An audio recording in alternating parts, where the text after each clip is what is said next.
2021, narito ang puso ko. Yes. Na nagsama. And then, pangalawa namin ang 1995, Patayin sa Sindak si Barbara. And then, ito, 2024, ang Espantaho. Before, natanongin mo ko sa before. Before, terror. Terror si Direk Chito. Oo. Parang talagang maninervous ka. May tension exercise. Ganyan. Consistent naman, di ba? Mamaya ka na, Direk Chito. Pero ngayon, talagang kalmado na. Tapos siguro dahil kailangan na huwag siya masyadong magagalit, kaya nagtitimpi siya ng konti. Mas mahaba ang pasensya niya ngayong mga panahon na ito. Pero nandun pa rin yung fire, yung passion, yung hunger for doing a great film. And I feel, hindi ko pa napapanood kasi, pero sa pa lang, sa pagkakagawa namin, alam ko kasi ginather talaga ni Direk yung lahat ng the best, ni Atty. Georgie, lahat ng the best dito. So, parang alam mo na nandun ka sa magandang pelikula na nabuo, na magagaling, na mga kasama. ULTS. Okay, nasa pelikula lang binubuhay yung anak, sabi ni Encho. Si Direk Chito kasi bilang fan ako nung mga 90s pa. Napanood ko na yung pelikula niya nung ang pangalan pa niya ay si Sixto Cayco. Hindi niyo siguro alam yun, diba, Direk? Yes, tribute mo ito, Direk Chito. Yes. So, nung nabigyan ako ng chance na mag-bit player sa pelikulang Laro sa Baga, directed by Chito Ronyo, sabi ko, yes, nandun ako. Bukod sa kikita ko, racket yun eh. Yes. Nag-direct pa ako ni Chito Ronyo. So, totoo nga ang mga chika. Talagang kailangan on your toes. Pag lumampas ka sa iyong mark, naku Diyos ko, makakarinig ka na sana hindi ka nalang nabuhay. Parang gano'n. O kaya lupa, launin mo ako. Ganun. Pero syempre, ginalingan ko. Kasi theater arts student ako, dapat magaling ako. So, hindi naman ako naputukan nun. Tapos hindi na kami naulit.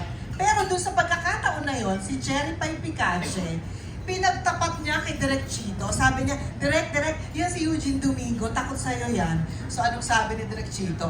Ba't siya matatakot? Sikat ba siya? Sabi! Yun ay noong 1990. Tama naman. Tapos, biglang sumikat si Oge. Oh, yes. Nakita kami ulit sa ABS. Direk, hindi na ako natatakot sa'yo. Tsaka sikat na rin ako ngayon. Pero hindi pa rin niya ako kinuha.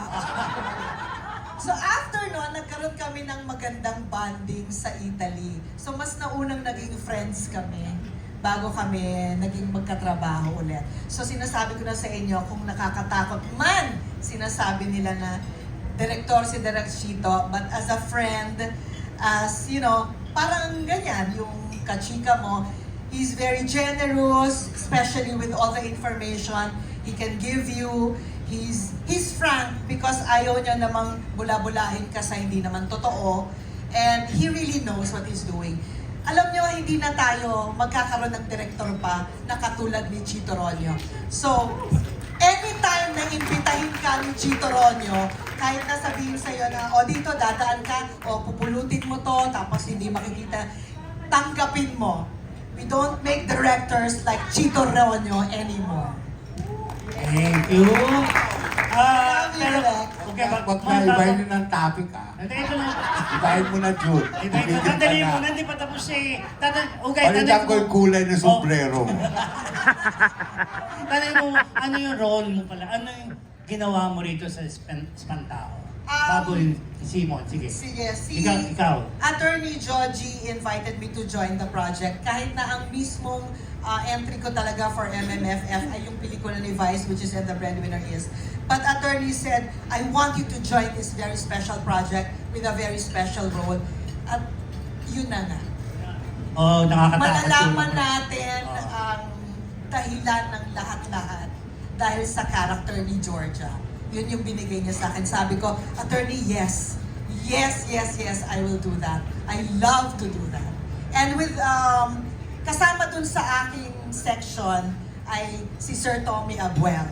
So, bibigay ko na sa kanya ang mic. Gusto mo ba? Mamaya na, diyan ka na, relax ka lang dyan, okay? Okay. So, bibigay. Sikat ka na ba? Sikat na ba ako? Parang okay naman ako sa love life ko. Yung mga bagay ano, para tapusin muna natin. Sito muna, tsaka role mo na rin mo. Bago yung mga leads. Well, ako naman ang experience ko kay Direk Chito, isa ako sa pinaka, I guess, swerte na halos lahat ng kanyang mga horror films, nandun ako maliban lang sa patayin sa sindak si Barbara. Magmula sa Feng Shui 1, Feng Shui 2, T2, Ghost Bride, Shake, Rattle and Roll 14, ang dami pa, mga recent na Ghost Bride, kahit yung kaibigan ni Mama Susan, and hanggang ngayon ako'y very grateful na hindi naman obvious na mahal ako ni Direk.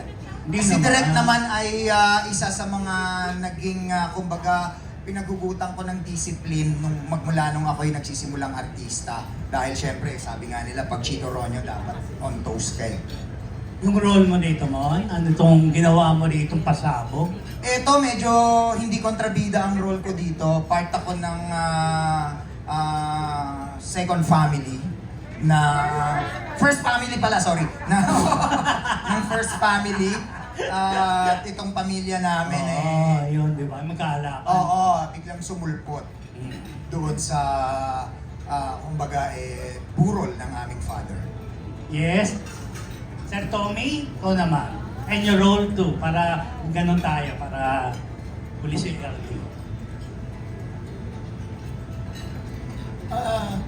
Yes. Ano? First time ko makatrabaho si Direk. First time, okay. Unfortunately, Bakit? my role was not long enough Okay. to see the real Chito Ronyo. I've heard so much about him, but so far, yung aming shooting days, it went on smoothly. And I had no complaints.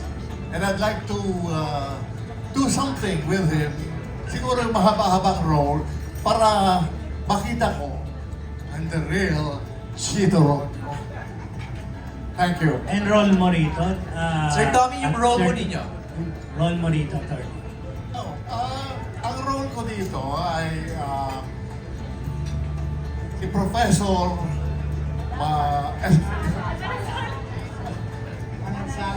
Anong sala? Professor Manansala, supposedly art expert, art professor in the university, na nilapitan ng karakter ni Miss Chanda Romero to ask some information about a painting. Now it seems na Ganun na lang. Yeah. Okay. Don't reveal everything. Ang role ko ay some art professor in a university. Yun lang po. Everything is secret. Nakaka-intriga yung sinabi ni Sir Tommy. Bigla napatingin ako sa painting. Yes, Nico? Thank you, Sir Tommy. Nico? Hello, third time ko na po makatrabaho si Direk Chito. First was in Emir as a talent. Tapos second was the trial with John Lloyd and Jessie Pangal, for lack of a better term. So yun po yun talaga. And my role here is I'm one of the household helpers of the character of Miss Juday. Okay, thank you, mamaya na si attorney at si Direk Chris. JC, balik sa'yo. Ano yung Si role Kia. mo rito? Ha? Sino ba? Kian Ay, Kian pa. pala. Kanya ba si Kia? Hindi ko nakikita. Kian eh. Ayan. Po, first time ko po makatrabaho si Direk Chito po, kaya po medyo kinabahan po ako. Kasi po, ang galing po ni Direk Chito. At saka, ang role ko po dito, as kid po ako dito, anak po ako ni Miss po. Okay. Anak po ako. At yun po, kinabahan po ako ng onte.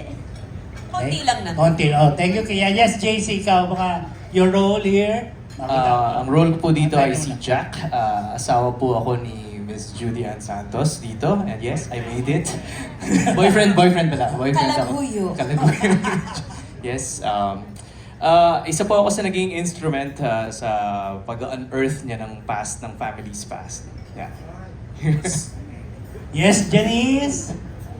I belong to the first family. So, anak ako ni Tita Chan, kapatid ko si Mon.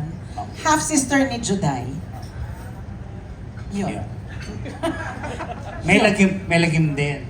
Ha? May lagim kang ginawa rito. Wala akong lagim na ginawa. Wala. Yung espantahong mem, malagim na ginawa sa akin. Okay, di ba? Yes, Miss Chanda. How about you? Yung role mo naman dito. Once in a rare while, nagiging legal ako na asawa. Bakit? Mostly kasi lagi ako mistress. So ako yung legal na asawa.